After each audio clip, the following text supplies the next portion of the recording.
Hey guys, what's going on? Robert for International Pulse Research. Mais um vídeo para você. Bom, a volta da austeridade fiscal para pagar a suposta conta da crise será um desastre. Por que eu tô falando isso? Bom, quem que vai pagar a conta do combate de tudo isso que nós estamos assistindo com nossos olhos? Dizem que quanto mais o governo gasta, maior será a conta para pagar. Ou seja, se o governo não gastar, a economia vai desabar. E de qualquer jeito, também a conta ela também vai aumentar. Essa semana eu passei por duas situações idênticas. Às vezes nós queremos respostas imediatas para certas ocasiões de nossa vida. E muitas das vezes a gente sofre por antecipação. Expectativa de correr atrás de uma fila para receber um auxílio emergencial de R$ 600, muitas das vezes dá muita dor de cabeça. Ou seja, as despesas de hoje não precisam virar imposto amanhã. A gente sabe que a dívida é um caos no Brasil, que o dinheiro é criado do nada e a forma de sistema de reserva fracionária que o Banco Central usa para impor essa anatomia deixa-se um pouco a desejar. A dívida não precisa ser reduzida, ela pode ser rolada praticamente, coisa que não acontece no Brasil ou acontece. A gente sabe que os maiores países do mundo, países de primeiro mundo, têm uma dívida. Mas praticamente todos os países usam o sistema para poder conviver com a dívida, seja ela alta ou baixa.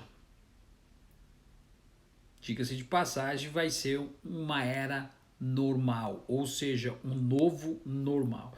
Então a dívida pública é um ativo do setor privado. Gasto público também é receita e déficit. O grande problema, que é o superávit do setor privado, é que o Brasil não está arrecadando receita. A balança comercial está ficando inadimplente.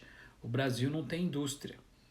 Ao gastar, o governo aumenta a renda do setor privado e reloca os recursos. Quem recebeu autonomia foi o Banco Central, não foi eu. Mas a gente bate no pé, porque a gente sabe como funcionam os mecanismos. Semana passada eu peguei o relatório do B100, do Banco Central, de 2019. Os bancos estão totalmente satisfeitos com a relação do nosso povo brasileiro. Então o que acontece? O governo aumenta a renda do setor privado e realoca os recursos quando se endivida. Então o governo pega dinheiro de quem tem riqueza, sobrepagando a entrega de uma dívida. Diga-se de passagem, a nossa dívida esse ano vai passar de 500%.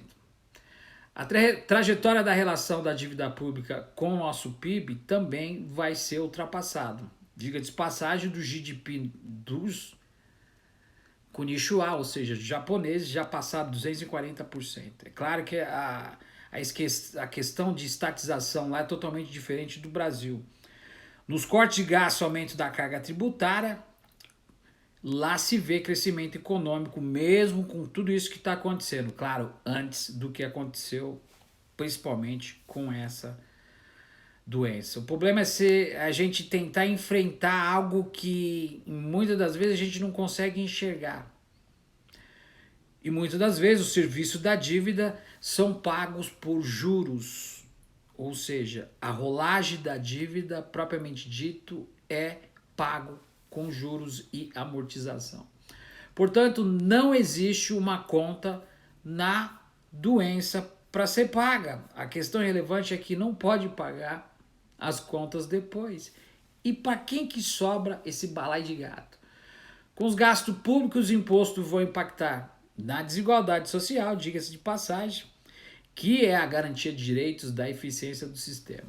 Aí entra o Estado. Qual é a função do Estado? Você sabe o que significa isso? O nosso real está totalmente desvalorizado, pulverizado, graças a Fernando Henrique Cardoso, que trouxe toda essa inseminação desse produto alienígena que nós estamos vendo aí. E diga-se de passagem, será que já tem alguma cura ou não? Desemprego em massa é a retórica. Só essa semana aqui nos Estados Unidos, mais de 50 milhões de norte-americanos estão aí na seguro-desemprego. O bill foi assinado ontem. HEROES Act. Nancy Pelosi subiu no palanque, mas a retórica do Senado é dizer, antes de ele chegar aqui, ele vai já estar morto. Então, não se sabe se é um tiro na culatra. Então, desemprego em massa, desperdício de recursos sociais, além das violações dos direitos humanos, principalmente ao trabalho. A culpa é do professor de história ou do proletariado, diga-se de passagem. Política de austeridade e anticicla que reduz o desemprego pode ser eficiente, além do socialmente indigesto Jair Bolsonaro. Tenho certeza que essas coisas não vão acontecer. Se a gente for para o outro lado, o gasto público em saúde, educação, moradia, saneamento básico é uma ironia do destino.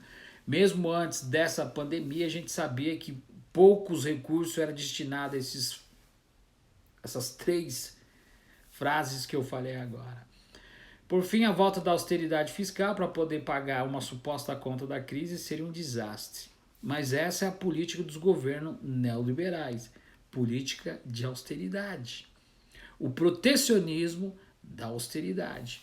Ou seja, a crise vai deixar um rastro de endividamento literal. Diga-se de passagem, o Brasil pode entrar num abismo sem fundo. Tem ou não tem dinheiro no caixa? Tem 1 trilhão parado no tesouro. Para servir a quem, quando, onde e por quê? A resposta você já sabe. Ou seja, desemprego, a miséria, a carência social serão alguns dos atributos que nós vamos ter que encarar daqui para frente. Vamos ter que derrubar o teto do gasto junto com os velhos dogmas da antiga política fadada ao fracasso. Disso o Jair Bolsonaro ele tem experiência até de sobra. A gente sabe, o cara que está há 30 anos escorado no sistema, será que vai dar para pagar essa Coca-Cola do Mourão? 25 centavos?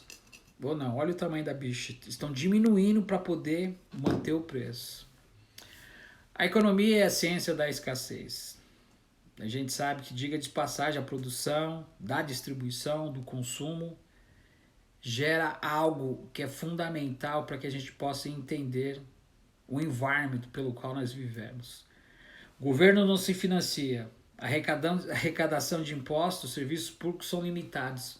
O Brasil está 6 meses sem arrecadar receita. Onde é que nós vamos parar? A gente não emite o dólar. Agora o Banco Central está querendo dar o tiro. Ou seja, briga dos Estados Unidos com a China. A China falou que vai brecar. Literalmente, a Cisco, a Apple, enfim. E no Brasil, o que vai ser brecado? O Banco Central, a gente, diga-se de passagem, a gente sabe muito bem que é inerente. Ele manipula o aumento da demanda, da oferta do dinheiro na economia. E troca o dinheiro na sociedade. Será que o chefe da máfia, ou seja, o ex-diretor da tesouraria do Banco Santander, que agora está no Banco Central, vai conseguir mudar essa parte sintomática da expansão no Banco Central, ou ele vai contradizer ou manipular as taxas novamente? Tudo isso a gente só vai saber no futuro. Isso vai depender realmente daquilo. O dinheiro é criado do nada e essa forma sistemática, ou seja, sistema de reserva fracionário, muitas das vezes é retroativo àquilo que nós não vivenciamos no nosso dia a dia. O povo precisa viver e nós estamos aí numa grande dificuldade, ou seja, um bico de sinuca, diga-se de passagem. A volta da austeridade fiscal para pagar uma suposta conta da crise será literalmente um desastre.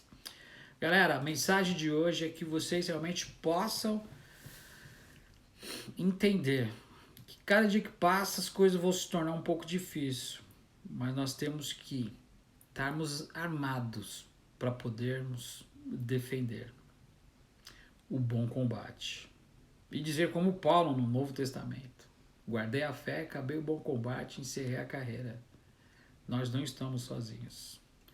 Robert for International Pulse Research. Daqui a pouco a gente volta com mais.